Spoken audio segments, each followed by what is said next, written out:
মুহূৰ্তত অন্যটা খবৰ লৈ আহিছো আপোনাৰ বাৰু আধাৰ কাৰ্ড আছেনে আধাৰ কাৰ্ড যদি আপোনাৰ নাই বা আপুনি আবেদন কৰাৰ পিছতো যদি আধাৰ কাৰ্ড আপুনি উলিয়াব পৰা নাই তেনেহলে আপুনি চিন্তা কৰিব নালাগে কিয়নো ৰাজ্য চৰকাৰৰ তৰফৰ পৰা ইতিমধ্যে মুখ্যমন্ত্ৰী গৰাকী এটা ভাল খবৰ দিছে আধাৰ কাৰ্ডৰ পৰা বঞ্চিত হোৱা প্ৰতিগৰাকী লোকে 15 দিনৰ ভিতৰতে লাভ কৰিব আধাৰ কাৰ্ড কি ধৰণে লাভ কৰিব আমি লৈ আহিছো টাইমটো দৰ্শকৰ বাবে সবিস্তাৰে এটা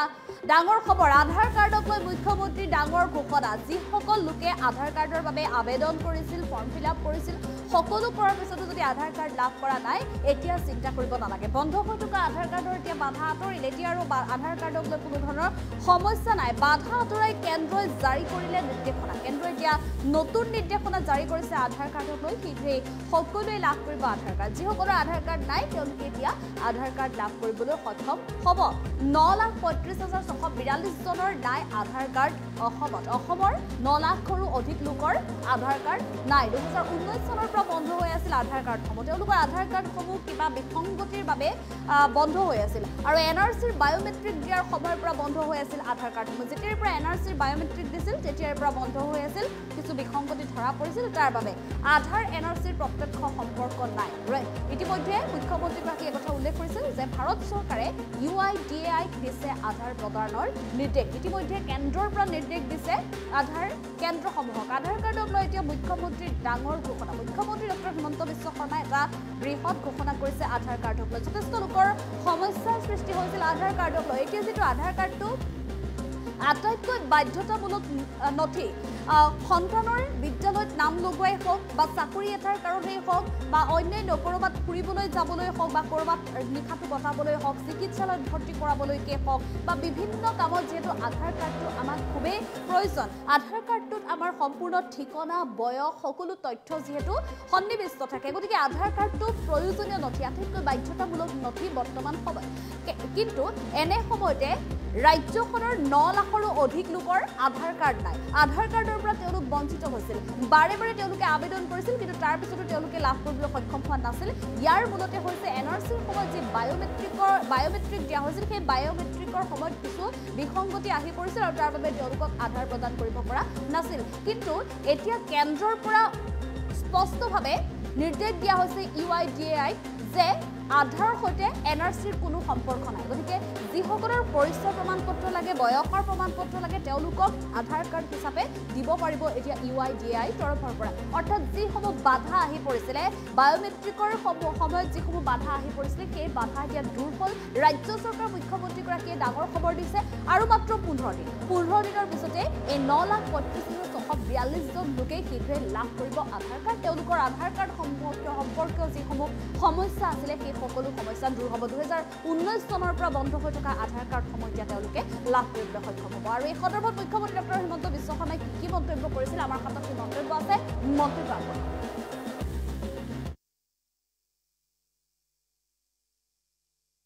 আধাৰ কাৰ্ড বন্ধ হৈ থকাৰ বাবে তেওঁলোকে স্কলাৰশ্বিপ ৰেচন কাৰ্ড বিভিন্ন ধৰণৰ চৰকাৰী সুবিধাৰ পৰা বঞ্চিত হৈ আহিছে আৰু এই ব্যক্তিসকলৰ ভিতৰত বহুবিলাক এনেকুৱা ব্যক্তি আছে যিবিলাক ব্যক্তিৰ এনআৰচিৰ লগত কোনো সম্বন্ধ নাছিলে তেওঁলোকে মাত্ৰ সেই সময়ছোৱাত আধাৰ কাৰ্ডৰ বাবে বায়োমেট্ৰিক দিবৰ বাবে গৈছিলে অৰ্থাৎ এই আধাৰ কাৰ্ড আৰু এনআৰচিৰ কোনো প্ৰত্যক্ষ সম্পৰ্ক নাছিলে সম্পৰ্ক ইমানেই আছিলে যে সেই 4 মাহৰ সময়ছোৱাৰ ভিতৰত তেওঁলোকে বায়োমেট্ৰিক দিবৰ বাবে এনআৰচি বা আধাৰ সেৱা কেন্দ্ৰসমূহলৈ গৈছিলে আৰু তেতিয়া এনআৰচি আৰু আধাৰ সেৱা কেন্দ্ৰ একেটাই আছিলে দুটা পৃথক নাছিলে এই বিষয়টোৰ ওপৰত অধ্যয়ন কৰিবলৈ আমি এখন কেবিনেট সাব কমিটি গঠন কৰিছিলো কেবিনেট সাব কমিটিখনে অসমৰ প্ৰায়বোৰ সদৌ অসম ছাত্ৰ সন্থাকে ধৰি সংগঠনসমূহৰ লগত আলাপ আলোচনা কৰিছিলে আৰু তেখেতসকলেও এটা ঐক্যমতত উপস্থিত হৈছিলে যে এনআৰচি আৰু আধাৰ কাৰ্ডৰ কোনো প্ৰত্যক্ষ সম্বন্ধ নাই আৰু সেই কাৰণে আধাৰ কাৰ্ডসমূহ যদি ভাৰত চৰকাৰে বিতৰণ কৰে তেতিয়াহলে কাৰো আপত্তি নাথাকিব এই বিষয়টো আমি কেবিনেটলৈকে লৈ গৈছিলোঁ। কেবিনেট সাব কমিটিটোৰ যিটো ফাইণ্ডিংছ আছিলে তাক তেখেতসকলে কেবিনেটেও সমৰ্থন কৰিছিলে আৰু ভাৰত চৰকাৰৰ লগত এই বিষয়ে আমি যোৱা 2 বছৰ ধৰি যোগাযোগ কৰি আছিলোঁ যে আধাৰ কাৰ্ডখিনি খুলি দিব লাগে। মানুহৰ ৰেচন কাৰ্ডৰ পৰা স্কলাৰশ্বিপ বিভিন্ন ক্ষেত্ৰত অসুবিধা হৈছে। যোৱা 29/7/2024 তাৰিখে আমি অসম চৰকাৰে ভাৰত চৰকাৰে আমাক অনুৰোধ কৰে যে অসম চৰকাৰে এটা আনুষ্ঠানিকভাৱে ভাৰত চৰকাৰক গোটেই বিষয়টো জনাব লাগে। আমি ভাৰত চৰকাৰক 19/7/2024 এটা ফৰ্মেল প্ৰপ'জেল দিওঁ যে এই 9,35,682 জন ব্যক্তিৰ আধাৰ কাৰ্ডসমূহ মুকলি কৰি দিব লাগে। আমি দিয়া পত্ৰখনৰ ওপৰত ভাৰত চৰকাৰে সলিচিটৰ জেনেৰেল অফ ইণ্ডিয়াৰ পৰামৰ্শ লয় আৰু যোৱাকালি 27/8/2024 তাৰিখে ভাৰত চৰকাৰে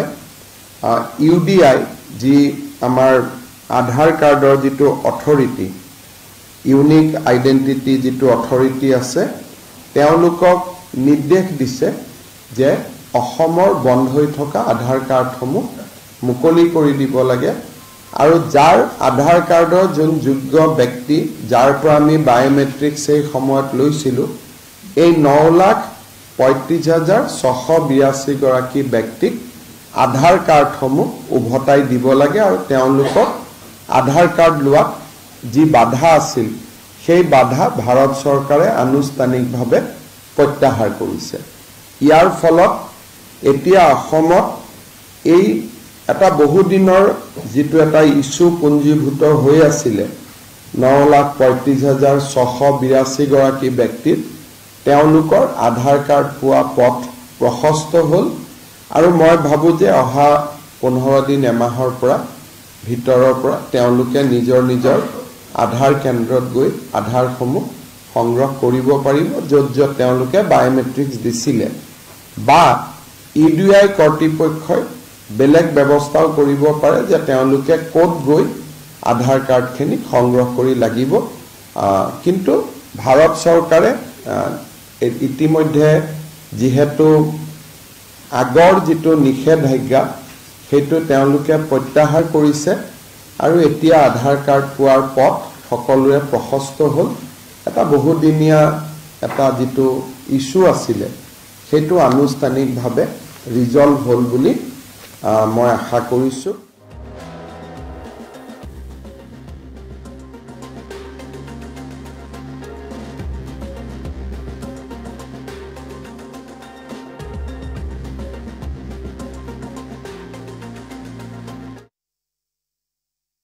আধাৰ কাৰ্ড বন্ধ হৈ থকাৰ বাবে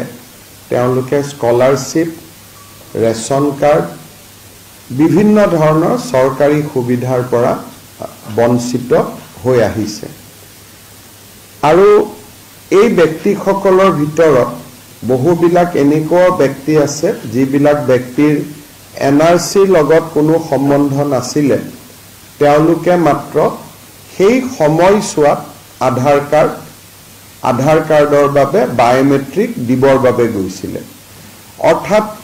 এই আধাৰ কাৰ্ড আৰু NRCৰ কোনো প্ৰত্যক্ষ সম্পৰ্ক নাছিলে। সম্পৰ্ক ইমানেই আছিলে যে সেই 4 মাহৰ সময়ছোৱাৰ ভিতৰত তেওঁলোকে বায়োমেট্ৰিক দিবৰ বাবে NRC বা আধাৰ সেৱা কেন্দ্ৰসমূহলৈ গৈছিলে আৰু তেতিয়া NRC আৰু আধাৰ সেৱা কেন্দ্ৰ একেটাই আছিলে, দুটা পৃথক নাছিলে। এই বিষয়টোৰ ওপৰত অধ্যয়ন কৰিবলৈ আমি এখন কেবিনেট সাব কমিটি গঠন কৰিছিলোঁ। কেবিনেট সাব কমিটিখনে অসমৰ প্ৰায়বোৰ সদৌ অসম ছাত্ৰ সন্থাকে ধৰি সংগঠনসমূহৰ লগত আলাপ আলোচনা কৰিছিলে আৰু তেখেতসকলেও এটা ঐক্যমতত উপস্থিত হৈছিলে যে NRC আৰু আধাৰ কাৰ্ডৰ কোনো প্ৰত্যক্ষ সম্বন্ধ নাই আৰু সেইকাৰণে আধাৰ কাৰ্ডসমূহ যদি ভাৰত চৰকাৰে বিতৰণ কৰে তেতিয়াহ'লে কাৰো আপত্তি নাথাকিব। এই বিষয়টো আমি কেবিনেটলৈকে লৈ গৈছিলোঁ। কেবিনেট সাব কমিটিটোৰ যিটো ফাইণ্ডিংছ আছিলে তাক তেখেতসকলে কেবিনেটেও সমৰ্থন কৰিছিলে আৰু ভাৰত চৰকাৰৰ লগত এই বিষয়ে আমি যোৱা 2 বছৰ ধৰি যোগাযোগ কৰি আছিলোঁ যে আধাৰ কাৰ্ডখিনি খুলি দিব লাগে। মানুহৰ ৰেচন কাৰ্ডৰ পৰা স্কলাৰশ্বিপ বিভিন্ন ক্ষেত্ৰত অসুবিধা হৈছে। যোৱা 29/7/2024 তাৰিখে আমি অসম চৰকাৰে ভাৰত চৰকাৰে আমাক অনুৰোধ কৰে যে অসম চৰকাৰে এটা আনুষ্ঠানিকভাৱে ভাৰত চৰকাৰক গোটেই বিষয়টো জনাব লাগে। আমি ভাৰত চৰকাৰক 19/7/2024 এটা ফৰ্মেল প্ৰপ'জেল দিওঁ যে এই 9,35,682 জন ব্যক্তিৰ আধাৰ কাৰ্ডসমূহ মুকলি কৰি দিব লাগে। আমি দিয়া পত্ৰখনৰ ওপৰত ভাৰত চৰকাৰে চলিচিটৰ জেনেৰেল অফ ইণ্ডিয়াৰ পৰামৰ্শ লয় আৰু যোৱাকালি 27/8/2024 তাৰিখে ভাৰত চৰকাৰে UDI যি আমাৰ আধাৰ কাৰ্ডৰ যিটো অথৰিটি, ইউনিক আইডেণ্টিটি যিটো অথৰিটি আছে, তেওঁলোকক নিৰ্দেশ দিছে যে অসমৰ বন্ধ হৈ থকা আধাৰ কাৰ্ডসমূহ মুকলি কৰি দিব লাগে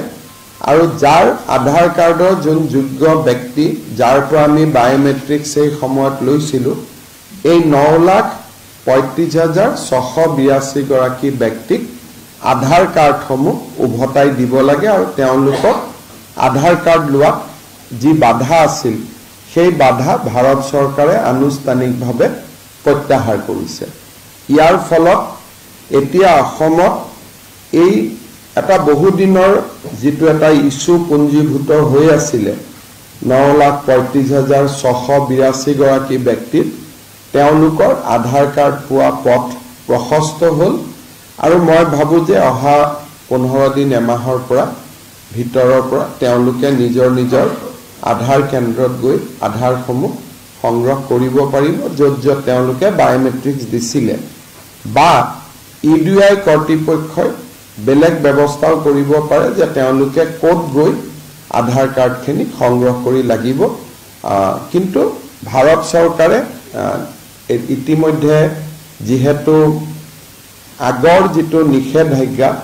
সেইটো তেওঁলোকে প্ৰত্যাহাৰ কৰিছে আৰু এতিয়া আধাৰ কাৰ্ড পোৱাৰ পথ সকলোৰে প্ৰশস্ত হ'ল। এটা বহুদিনীয়া এটা যিটো ইছ্যু আছিলে সেইটো আনুষ্ঠানিকভাৱে ৰিজল্ভ হ'ল বুলি মই আশা কৰিছোঁ।